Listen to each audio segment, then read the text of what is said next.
Tahun 2020, Saudara, menjadi tahun yang berat untuk mencapai target pendapatan asli daerah Kota Malang. Penutupan tempat wisata hingga hotel membuat perekonomian melemah. Saudara, pandemi COVID-19 memukul banyak sektor, termasuk berdampak pada pendapatan asli daerah. Pendapatan dari sektor pajak terancam tidak bisa melampaui target karena banyak wajib pajak yang mengurangi aktivitasnya. Lantas bagaimana upaya yang tepat agar target pajak bisa tercapai dan juga perekonomian daerah lekas membaik? Berikut liputannya.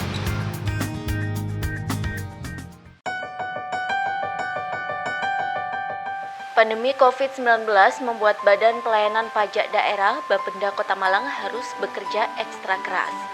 Total dari target pendapatan asli daerah Kota Malang sebesar 731 miliar lebih. Bapenda ditargetkan mampu membukukan pendapatan dari sektor pajak hingga 621 miliar rupiah, naik 23% dari tahun sebelumnya. Bapenda Kota Malang bertugas untuk melakukan pelayanan dan pemungutan pada 9 jenis pajak daerah, yakni pajak hiburan, pajak parkir, pajak hotel, pajak restoran, pajak air tanah, pajak rumah kosan, pajak bea perolehan hak tanah dan bangunan, pajak reklame, serta pajak bumi dan bangunan. Padahal terhitung sejak pandemi COVID-19 dimulai sejak bulan Maret, sudah banyak tempat wisata serta tempat hiburan yang tutup. Restoran pun hanya melayani sistem takeaway atau dibungkus. Total di Kota Malang sendiri, data terakhir menunjukkan 10 hotel besar di Kota Malang terpaksa tutup karena merugi. Wali Kota Malang Sutiaji membenarkan bahwa pendapatan asli daerah Kota Malang diprediksi turun hingga 20,78%. Meski begitu, Sutiaji berharap besar di masa transisi new normal ini perekonomian perlahan membaik. Hal ini karena aktivitas ekonomi serta pusat perbelanjaan atau mal hingga hotel mulai dibuka kembali. Selain itu, restoran pun sudah membolehkan untuk layanan makan di tempat. Era new normal diharap bisa dipahami masyarakat untuk tetap beraktivitas biasa dengan tetap memperhatikan protokol kesehatan. Sutiaji menambahkan bahwa upaya untuk mengejar target PAD dari sektor pajak bisa dilakukan dengan pemberlakuan pajak bagi bisnis online, serta layanan pemesanan makanan di ojek daring.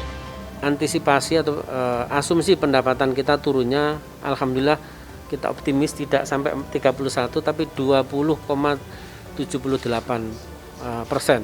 Artinya berarti prediksi kemarin yang 31 itu tidak sampai ke sana. Ini sebelum, saat ini kan belum masuk pada new normal. Harapan kami nanti ketika itu sudah masuk pada new normal, tentu itu nanti akan semakin tinggi perkembangannya, bisa jadi mudah-mudahan sampai 10% aja penurunannya. Ya, ketika itu dilakukan ini, maka asumsi kemarin yang kita kemarin sampai 30 dan bahkan sampai 50 prediksi kita itu mudah-mudahan bisa kita tepis, dan bahkan kalau sudah new normal, masyarakat kita taat pada protokol kesehatan pada new normal, kondisi ekonomi kita mudah-mudahan akan pulih. Selain itu, pemaksimalan sektor UMKM juga akan terus dilakukan. Hal ini karena selama masa pandemi COVID-19, pertumbuhan ekonomi sektor ini bagai angin segar, tumbuh hingga 132%. Hal ini dibenarkan oleh pengamat ekonomi dari Fakultas Ekonomi dan Bisnis Universitas Brawijaya Malang, Nugroho Suryo Bintoro. Menghadapi new normal, booster ekonomi dibutuhkan.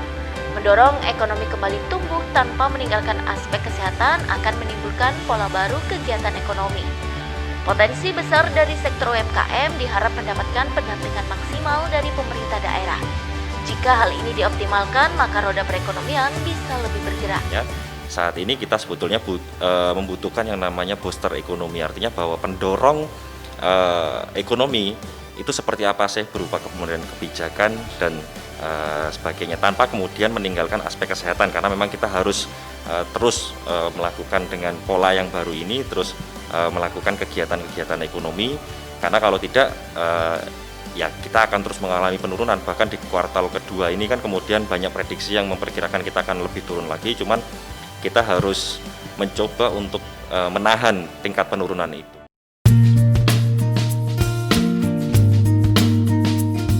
Nugroho menambahkan dalam tatanan kehidupan baru tentu butuh keseimbangan yang baru. Kecepatan pemulihan perekonomian tergantung pada kecepatan pertumbuhan ekonomi. Jika pemerintah daerah mampu mendorong pergerakan lebih cepat, maka perekonomian pun bisa tumbuh lebih cepat. Memaksimalkan UMKM dan menerapkan pajak bagi bisnis online bisa menjadi opsi untuk mengejar target PAD Kota Malang. Pandemi COVID-19 memang sulit, namun kita harus tetap optimis bahwa ekonomi bisa kembali pulih. Wilda Nusantara, Dedi Prasetyo, Kompas TV Malang, Jawa Timur.